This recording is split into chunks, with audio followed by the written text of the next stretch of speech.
Моја гостинка во студиото токму за заштита на правата на потрошувачите е Татјана Тасевска од Организацијата на потрошувачи на Македонија. Добар ден и добре дојдовте. Добар ден, ви благодарам на поканата.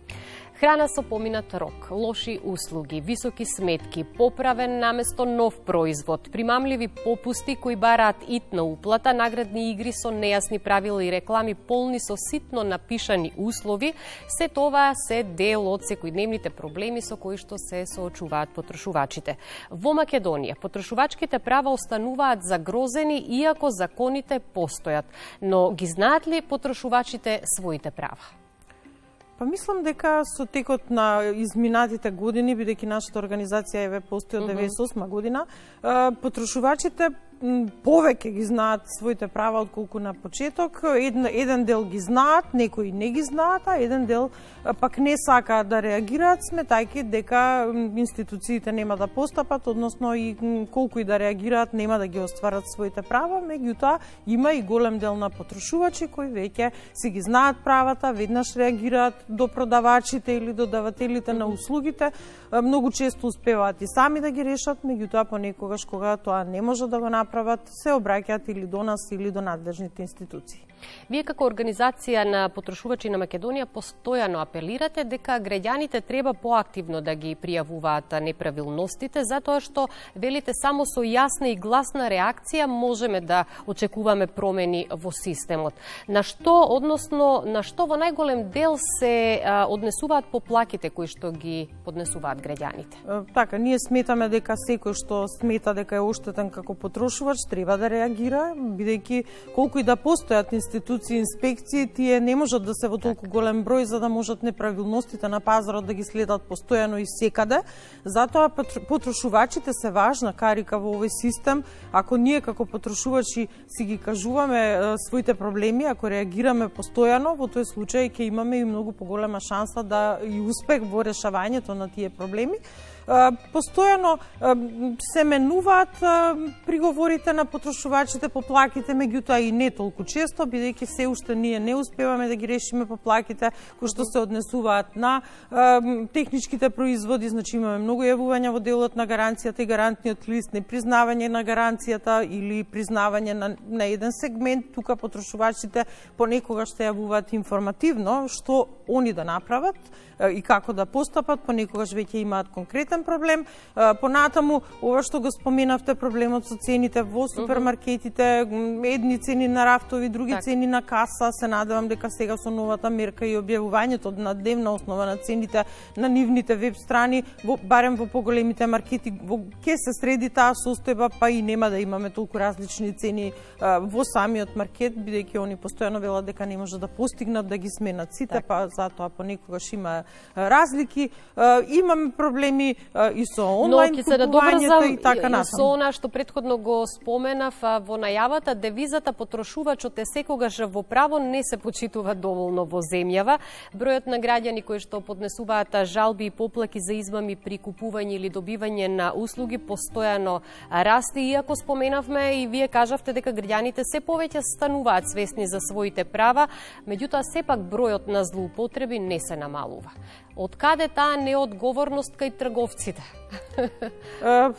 Да, понекогаш ние постојано велиме потрошувачот е секогаш во право, меѓутоа можеби понекогаш има и некој кој што нели реагира и неосновано. Меѓутоа во најголем број случаи да, потрошувачите реагираат затоа што им се прекршени правата. Зошто така се однесуваат трговците? Можеби затоа што нели сепак институциите треба малку поефикасно да работат, можеби да треба да се прави еве и поголем притисок ние како потрошувачи да реагираме, а институциите кои што се задолжени да ги штитат правата на потрошувачите на некој начин да се повеќе на терен и поефикасно да бидат заштитени правата на потрошувачите, иако морам да кажам дека во последниот период забележувам дека многу поефикасно барем ние ги решаваме проблемите директно со трговците. Значи тие наидуваме на позитивен фидбек кога ќе се пожалиме од страна на организацијата дека некој се пожалил, па и на тоа ниво успеваме да го решиме проблемот, па не мораме да одиме понатаму до некоја надлежна инспекцијска служба кој што верувам дека и од многу други закони кои што ги применуваат понекогаш се преоптоварени. Во однос на услугите, има поплаки кои се однесуваат на телекомуникацијските услуги, каде граѓаните изразуваат незадоволство од квалитетот на интернетот, ТВ програмите и високите сметки. Потоа забележителен и бројот на пријави за јавните услуги, како што се електричната енергија, топлинската енергија, собирање на сметот и јавниот превоз. Честите прекини на струјата, нерегуларно собирање на отпад и нередовните автобуски линии всушности создаваат дополнителни проблеми за граѓаните. Иако велите дека во последно време имате позитивна разрешница кога станува збор за пријавите во однос на трговците, каква е состојбата во однос на услугите? Има ли разрешница за ваквите пријави? Вака сега, значи услуги може и некоја друга услуга да станува збори да можеме. Меѓутоа во поглед на овие услуги што сега ги набројавте, значи јавните услуги се уште не можеме да се пофалиме со некоја поголема успешност во решавањето на проблемите директно со самите да речам даватели на јавни услуги, бидејќи тие многу често се имаат монопол, само тоа предпријатие не можете да бирате, иако во телекомуникациите имате можности за избор. Сепак тоа што го споменавте постојано е реакција и кај нас во организацијата и во поглед на телекомуникациите, интернетот, и во поглед на електричната енергија, и во поглед често овој период забележувам и во поглед на сметот, значи во повисоките делови таму каде што се куќи потешко се собира сметот, значи постојано имаме јавување од потрошувачи и ние се трудиме да им помогнеме или со тоа насоки каде да се обратат конкретно, бидејќи пак овдека сега имате различни регулатори. Ако е струјата, тогаш е регулатор на Комисија за енергетика, ако станува збор за телекомуникации, тоа е Агенцијата за електронски комуникации. Ако се јавните услуги на ниво на општините, во тој случај адресата е секако во рамките на самите општини, комунални инспектори, така натаму каде што треба да се обратиме доколку имаме проблеми конкретно со овие јавни услуги. И овде мислам дека треба многу повеќе да се работи и треба многу поголема ефикасност од сите чинители за да имаме подобрување на овие состојби. Од тука и потребата што е можно повеќе и погласно да се зборува за овие проблеми со кои што се соочуваат граѓаните како потрошувачи или корисници на услуги, но и информираноста каде треба да се обратат доколку сакаат да ги побараат своите права. И она со кое што секојдневно како граѓани се соочуваме како потрошувачи во продавниците секако е промената на цените на производите кои што секојдневно ги купуваме. Споменавте и претходно преку ноќ имаме нови цени на производите во маркетите, една цена на рафтовите, друга на касата. Меѓутоа во поглед на намалување на маржите, вие од организација на потрошувачи сметате дека траен ефект ќе има доследната примена на законот за нефер трговски практики. Така, да, ние како организација сметаме дека доколку овој закон почне да се применува во голема мера, дека ќе дојде до средување на состојбата, посебно нели станува зборов за прехранбените производи зборуваме. Иако тој закон не се однесува директно на потрошувачите, туку е нели B2B за бизнисот, сепак сметаме дека кога ќе се среди тој ланец на производители, добавувачи и трговци, ќе имаме и поголем ефект од самиот овој закон. Веќе слушнавме дека Комисијата за заштита на конкуренција формира посебно оделение, дека се екипираат во овој дел и дека ќе има многу поголема примена на овој закон, каде што пак и казните се големи и сметаме дека на тој начин трговците можеби ќе се дисциплинираат. Иако мораме да забележиме дека имаме јавување од потрошувачи во овој период од кога нели заврши мерката која што беше од страна на владата за намалување на маржите и замрзнување на цените на прехранбените производи, дека се покачени прехранбените производи, значи од тогаш па до сега има навистина покачување и се жалат потрошувачите дека не можат да си го врзат баш крајот и дека мораат постојано да истражуваат каде одредени производи кои што сакаат да ги купат, можат да ги купат поевтино. И сега мораме да ја споменеме и онлайн продажбата и кога говориме за онлайн продажба можеме да кажеме дека се соочуваме со нови ризици, а стари проблеми. И покрај зголемената дигитализација, проблемите со онлайн трговијата, особено преку социјалните мрежи, остануваат нерешени. Со што се соочуваат потрошувачите при онлайн купувањето? Така, значи овде мора да направиме разлика помеѓу онлайн купувањето во легални продавници, каде што постојат правни лица, каде што можете да реагирате и тука вашите права како потрошувачи се идентични како и да купувате во продавница физички. Меѓутоа имаме голем дел од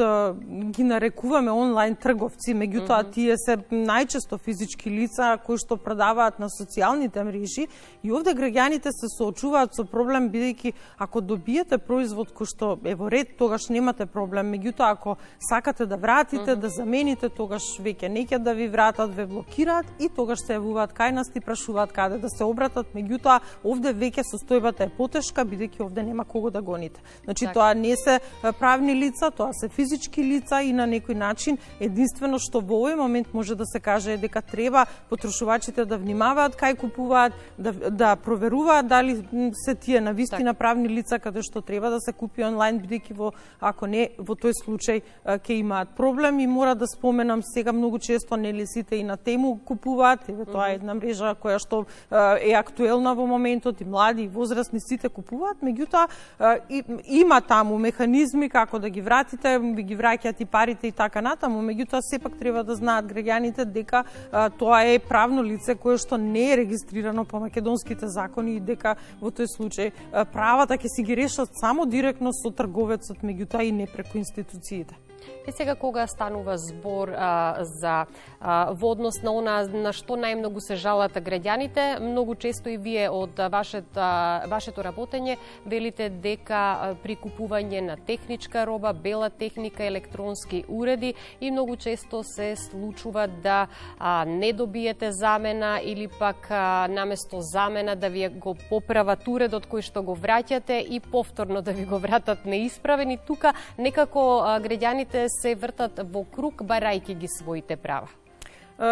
Тука најчесто е проблемот бидејќи кога ќе го добиете производот, многу често се случува веднаш по испораката, неколку дена после тоа веќе да ви е расипан производот и тогаш потрошувачите сакаат веднаш да го заменат производот. Меѓутоа нема таков основ во законот. Значи мора да го однесеме на сервис или да викнеме сервис, па ако сервисерот потврди дека тој производ е расипан и не се поправа, во тој случај ќе можете да го вратите и да побарате нов производ и таму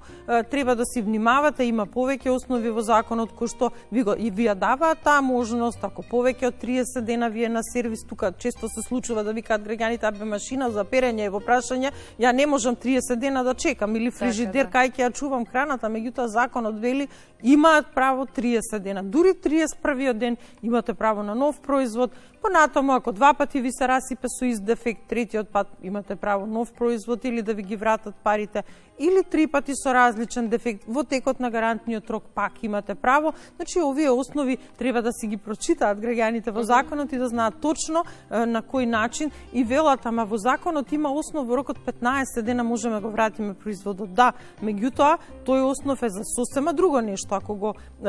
производот не е користен, не е отпакуван, амбалажата не е искината, стои во тој случај, да, можете да го вратите затоа што не ви одговара по боја, форма, големина и така натаму, меѓутоа и не да се повикате на тој член од законот ако имате расипан производ. И сега постојано говориме за вашите надлежности и поддршката што им ја давате на граѓаните за заштита на нивните права како потрошувачи и корисници на услуги, но ајде да бидеме попрецизни или попластични што би се рекло, доколку некој граѓанин како потрошувач или корисник на услуга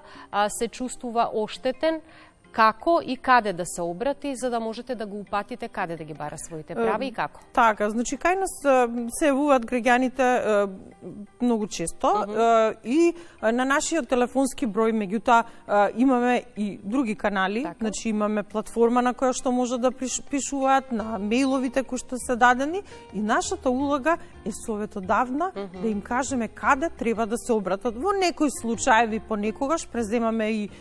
постапка нели до надлежните инспекцијски служби и институции, меѓутоа најчесто добиваат совет каде во конкретниот проблем кој што го имаат за конкретниот случај каде треба да се обратат, и понекогаш граѓаните ни се лутат, можеби, па велат, абе ние тоа го знаевме, ама сакавме вие да постапите, меѓутоа ние навистина не можеме да се справиме со толку голем обем на јавувања кои што постојано ги има кај нас, за да можеме цело време, нели, да ги водиме и постапките, затоа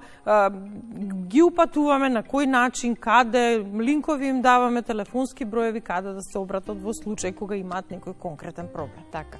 Организацијата на потрошувачи е овластено тело за заштита на потрошувачите и во финансиските услуги. На ваша адреса бројни се и пријавите од страна на граѓаните воглавно за работата на финансиските друштва кои нудат брзи кредити, и потребно е граѓаните да бидат финансиски писмени, а од друга страна пак банките и финансиските друштва треба да поставуваат јасни услови за своите клиенти. Е токму за таа цел организацијата на потрошувачи издаде прирачник за остварување на правата на потрошувачите корисници на финансиски услуги. Така, мора да напоменам само дека нашата организација е овластено тело за колективно застапување на потрошувачи во сите сегменти, не само во финансиските услуги, значи секаде каде што ќе се појават, нели, поголем број на потрошувачи кои што би требало да се застапуваат затоа што имаат еден исти конкретен проблем. Во делот на финансиските услуги имаме посебна платформа каде што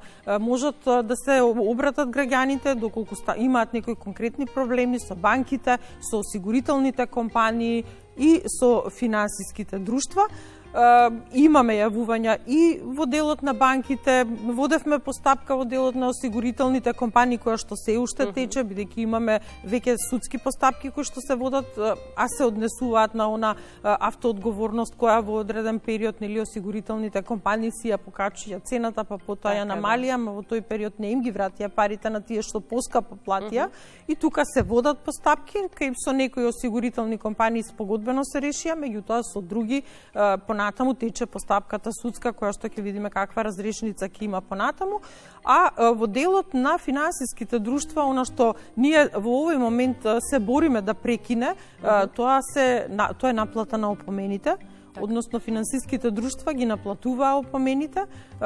дел од нив се уште тоа го прават, можеби на некој друг начин, сега некои ги крстат како опомени, а некои како провизии, административни, некои трошоци и така натаму, меѓутоа сепак им наплатуваат, иако согласно законот за потрошувачи, членот 36, не смее да се наплатува ни една опомена на потрошувач дека должи и во делот на финансиските услуги, но и во делот на јавните услуги и така натаму, а тука таа пракса постоеше. Се надеваме дека ќе успееме да го решиме тоа барем во тој сегмент, бидејќи понекаде искалесто се наплаќаше, значи со секој 7 дена доцнење вие добивавте нови трошоци кои што на крајот навистина излегуваат огромни. И само на крајот да кажеме неколку збора за прирачникот за остварување на заштитата на правата и интересите на потрошувачите корисници на финансиски услуги, па веднаш потоа ќе најавиме и прилог на истата тема. Така, значи прирачникот е издаден, се однесува на финансиските услуги. Тука потрошувачите конкретно можат да прочитаат во одредени сегменти за одредена финансиска услуга кои чекори во делот на приговорите треба да ги преземат, каде треба да се обратат најпрво, па понатаму кој е надлежно регулаторно тело во оваа сфера, дали е осигурување, дали е тоа Агенција за супервизија на осигурување, дали се банки, па е тука Народна банка, или пак се финансиски друштва, па е Министерството за финансии, значи точно се образложени сите постапки каде и на кој начин потрошувачите може како да постапат кога имаат конкретен проблем со некоја од финансиските услуги. Тие прирачници, тој прирачник